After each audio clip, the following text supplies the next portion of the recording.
A ver, en el vídeo anterior habíamos hablado para el caso de el movimiento en coordenadas polares planas alrededor de un punto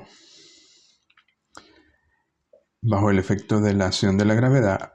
Para la ecuación del movimiento teníamos que usar esta ecuación que decía que masa por la aceleración en la dirección radial tenía que ser igual a mr² cuadrado, que era la fuerza centrífuga, más F, donde F es la componente de la fuerza de gravedad en la dirección radial, es decir, es la fuerza de gravedad. Habíamos dicho de que, había que agregarle no solamente el término de la fuerza, de la componente de la fuerza en la dirección radial, sino también el término de la fuerza centrífuga a la ecuación de movimiento, ¿no? Y luego usábamos la ecuación de movimiento aquí y podíamos deducir al final la ecuación de la órbita, partiendo de la fórmula para la elipse en coordenadas polares. Y pudimos expresar la fuerza F como una fuerza efectivamente dirigida hacia menos R, hacia el origen de fuerza inversamente proporcional a R. Ahora vamos a ver un poco de dónde sale esta ecuación de equilibrio. A ver, existe el principio de D'Alembert, el cual establece que la segunda ley de Newton puede considerarse como un equilibrio entre las fuerzas ficticias y las reales. Aquí, por ejemplo, si hacemos F2' igual a la fuerza ficticia, F la fuerza real y F' la fuerza de reacción inercial, se cumple de que fuerza es igual a masa por aceleración, que es la segunda ley de Newton, en este caso negativas, menos F, por supuesto, es la fuerza de reacción, pero también es igual a la fuerza ficticia. De hecho, de esta igualdad, donde dice que la fuerza ficticia es igual a menos la fuerza real, la pasamos al lado izquierdo y nos da entonces que la fuerza ficticia más la fuerza real tiene que ser cero. Si estuviera en equilibrio sería cero. Es lo que dice aquí, que la segunda ley de Newton puede considerarse como un equilibrio entre las fuerzas ficticias, que sería esta, y las reales. Por ejemplo, si el movimiento es rotacional y si solo hay componente radial, tendríamos esta ecuación de equilibrio.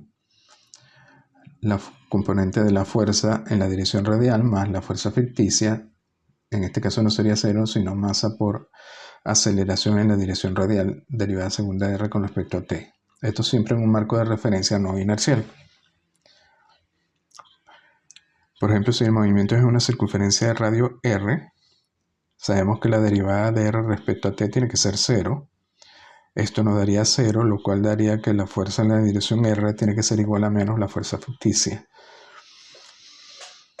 Entonces, si Fr es la fuerza de gravedad dirigida hacia el centro de fuerzas, obtenemos que esta fuerza ficticia tiene que ir en dirección alejándose del origen de fuerzas y por tanto sería la fuerza centrífuga. Donde la fuerza centrífuga sería igual a la fuerza, sería el negativo de la fuerza centrípeta, pero en módulo sería igual a la fuerza centrípeta igual mw²r. Y esta fórmula también sale de esta ecuación vectorial como menos mw cruz r, que lo vamos a ver ahora. Entonces vamos a ver ahora un poco sobre las fuerzas ficticias en el movimiento rotacional. Marco de referencia inercial en rotación y fuerzas ficticias.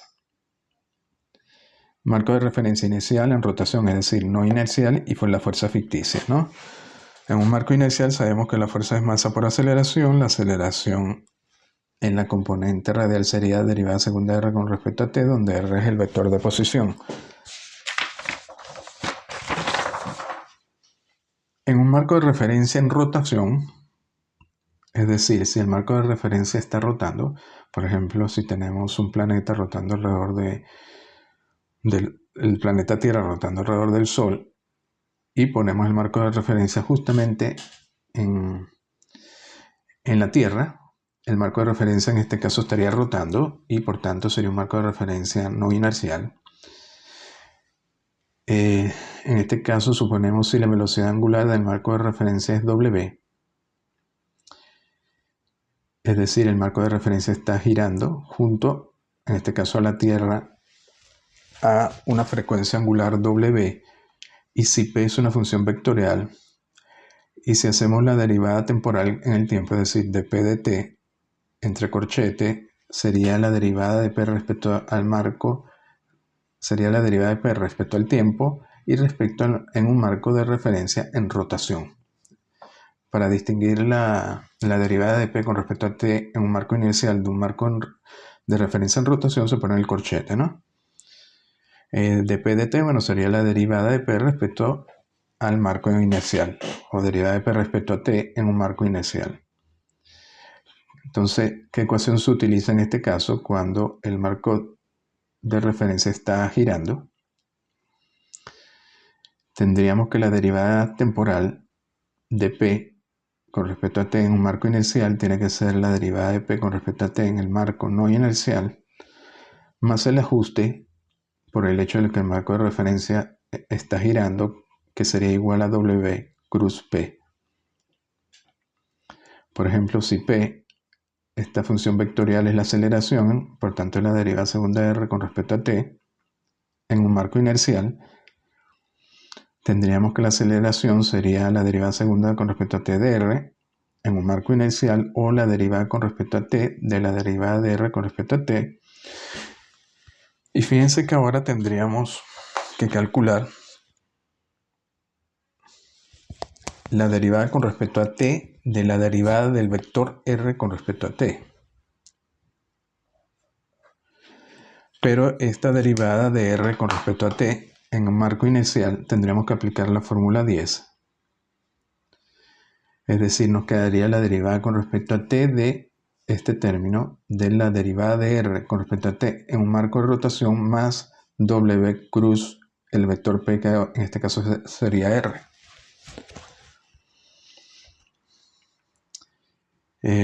Bueno, esto lo podemos separar en dos partes. Quedaría la derivada con respecto a T de este término más la derivada con respecto a T de este otro término. Luego vamos a ver la derivada con respecto a T de este término, es decir, la derivada con respecto a T de la derivada de R con respecto a T en un marco en rotación. ¿Qué tenemos que hacer en este caso? No podemos aplicar directamente esto a esto y decir que es la segunda derivada de R con respecto a T en un marco de rotación, es decir, este término, porque tenemos que aplicar de nuevo la ecuación 10, porque nos piden la derivada con respecto a T respecto a un marco inercial. Si aplicamos esta fórmula, nos va a quedar entonces que va a ser en un marco en rotación no inercial, va a ser la derivada con respecto a, la derivada respecto a T de este término, es decir, la derivada con respecto a T de la derivada de R con respecto a T en el marco de rotación, más W cruz este término, que es la derivada de R con respecto a T en el marco de rotación. Ahora, esto sí lo podemos aplicar directamente. Esto nos daría directamente la segunda derivada de R con respecto a T en el marco de rotación, más W cruz derivada de R con respecto a T. Luego tenemos que hallar la derivada con respecto a T de W cruz R. Bueno, hacemos lo mismo, como es la derivada con respecto a T respecto al marco inercial. Tendríamos que calcular entonces, aplicamos la fórmula 10 de nuevo.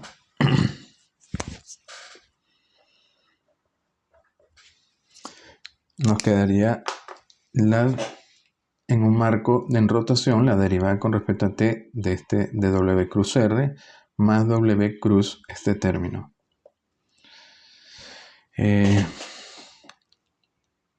esto, bueno, aplicamos siempre en un marco de rotación, nos quedaría la derivada de W con cruz R más en un marco de rotación W cruz derivada de R con respecto a T más W cruz R.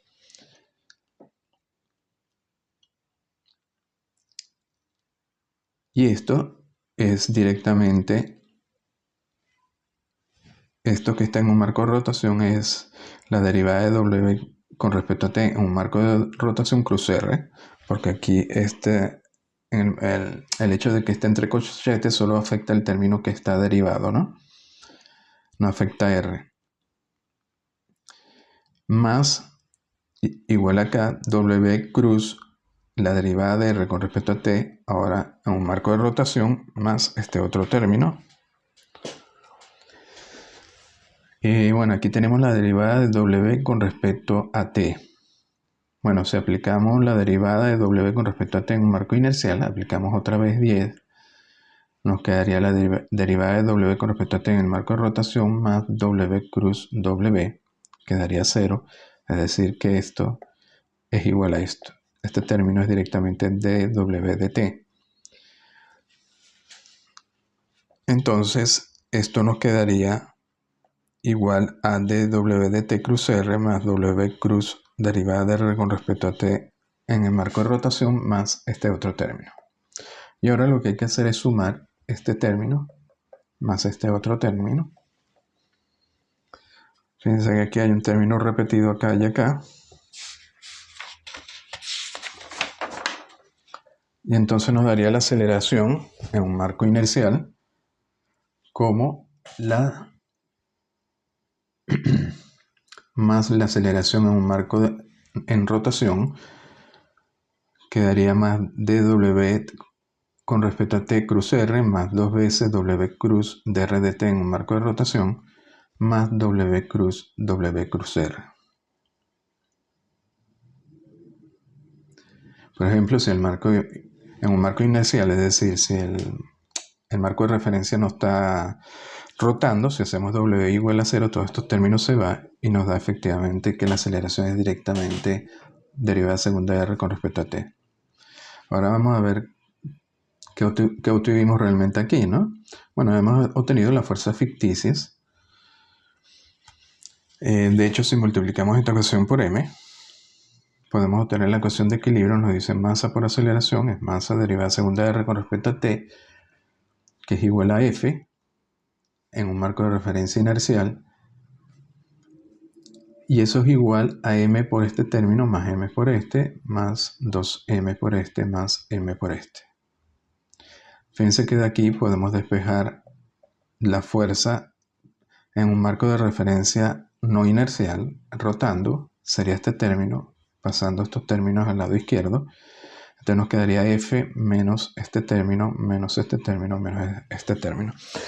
Bueno, estas ecuaciones son precisamente las fuerzas ficticias en rotación. Aquí F sería la componente en R de la fuerza externa aplicada dirigida hacia afuera del origen. Esto sería la fuerza centrífuga, directamente W cruz R, una fuerza ficticia porque de hecho esto da negativo, con este negativo daría positivo, ¿no? Por ejemplo, W cruz R, si tenemos W en este sentido, si está girando en este sentido, W iría hacia arriba, R iría hacia adentro, R iría hacia afuera, W cruz R daría un vector sobre este plano hacia la izquierda, y cuando hagan otra vez W cruz, este otro vector daría hacia adentro negativo, es decir, hacia el origen de fuerzas, hacia menos R. Por tanto, este término es la fuerza centrífuga. Esta otra fuerza centrífuga se llama fuerza de Coriolis, que sería 2m W cruz dr de T, y esta otra fuerza se llama fuerza de Euler,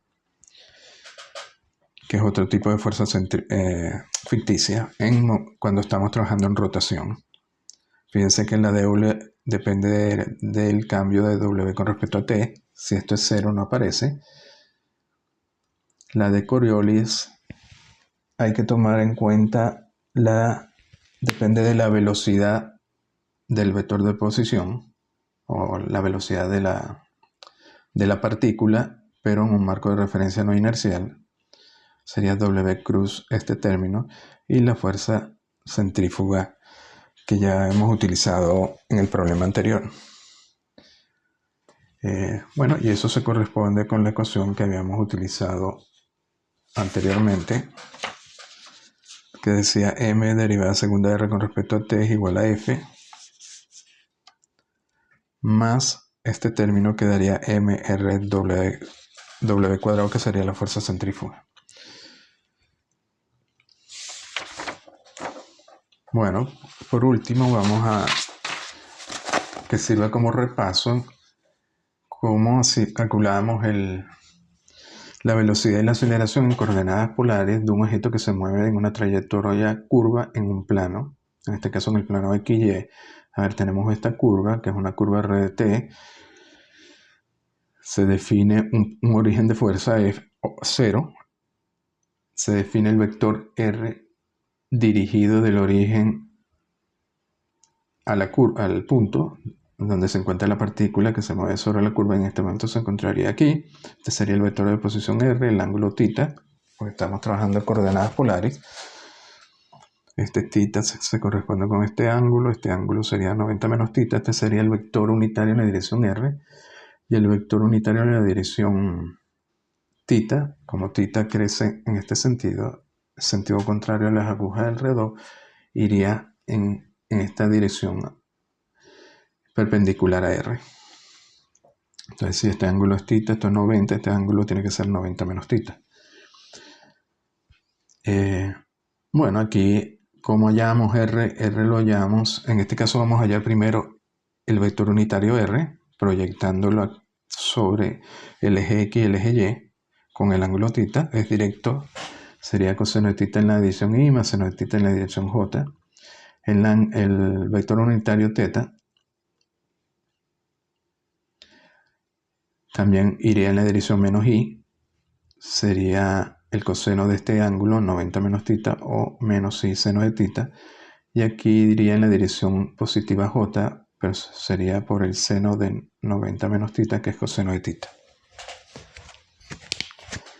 Luego la velocidad v, sabemos que es de r de t. Como r no solo cambia en módulo, sino cambia en dirección, el vector unitario va cambiando según la posición en la curva, vamos a necesitar la derivada con respecto a t del vector unitario, ¿no? Si derivan este vector unitario, le va a dar, con respecto a t, le va a dar la derivada del coseno, es decir, menos el seno, por la derivada de θ con respecto a t, y aquí la derivada del seno, que sería el coseno de θ, por la derivada de θ con respecto a t. En la dirección J, sacan factor común W, y la derivada del vector unitario R con respecto a θ es W en la dirección θ. Tiene dirección del vector unitario del angular, ¿no? Luego entonces tenemos que la velocidad, que la derivada de R con respecto a t va a ser la derivada con respecto a t de R por el vector unitario R, y eso va a ser de R de t por el vector unitario más R por la derivada de R' con respecto a t. Es decir, la velocidad va a ser R' en la dirección R, va a tener dos componentes, R' en la dirección R, lo cual era de esperar, más RW, que es la velocidad tangencial, pero en la dirección θ. Para la aceleración, bueno, hay que volver a derivar la velocidad, es decir, derivar este término, que tiene dos términos. Bueno, aquí este término, la derivada con respecto a t de R unitario va a ser la derivada segunda de R en la dirección R más R por dr de t, y luego tendremos que hacer más la derivada con respecto a t de este otro término, de este otro vector RW teta, que sería, trabajamos con RW juntos, es decir, va a ser la derivada con respecto a t de RW, R por W en la dirección θ, más RW por la derivada de θ en la dirección t.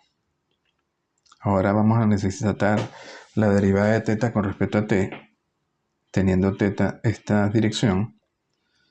Simplemente volvemos a derivar este vector, el vector de la ecuación 2. Igual que hicimos antes, nos queda derivada de 0 del coseno, derivada del coseno menos el seno por W, es decir, nos va a quedar menos W en la dirección R. Y eso lo vamos a aplicar acá. Y por tanto, la aceleración va a quedar R2, la segunda derivada de R, la dirección R, más R por esta derivada que ya la tenemos acá, que es W θ, más va a quedar en la dirección θ la derivada con respecto a t de R por W. Bueno, aquí hay que hacer la derivada del producto, es decir, la derivada de R por W más R por la derivada de W con respecto a t. Y este término es directamente RW por la derivada de θ, que ya lo habíamos calculado, que era menos WR. Luego sacan factor común para el vector unitario R y θ. Y ya obtenemos la aceleración. Fíjense que la dirección radial va a quedar la segunda derivada de R con respecto a t menos RW cuadrado.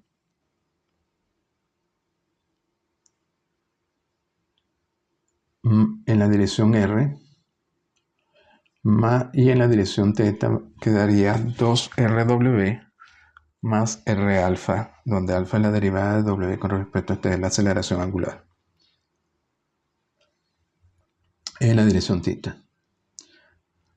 Bueno, es evidente que entonces que la aceleración radial, la componente radial sería la derivada segunda de R con respecto a t menos RW cuadrado, que si lo pasan al lado izquierdo nos da AR más RW cuadrado. Si lo multiplicamos por m, volvemos a hallar la ecuación que habíamos utilizado anteriormente, que era masa por derivada segunda de R con respecto a t, la ecuación de equilibrio de movimiento, igual a FR más la aceleración centrípeta.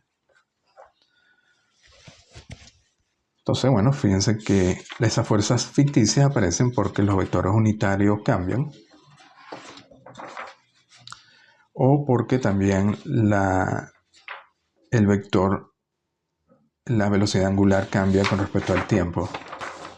Y por eso aparecen tres fuerzas ficticias. Bueno, lo dejamos hasta aquí.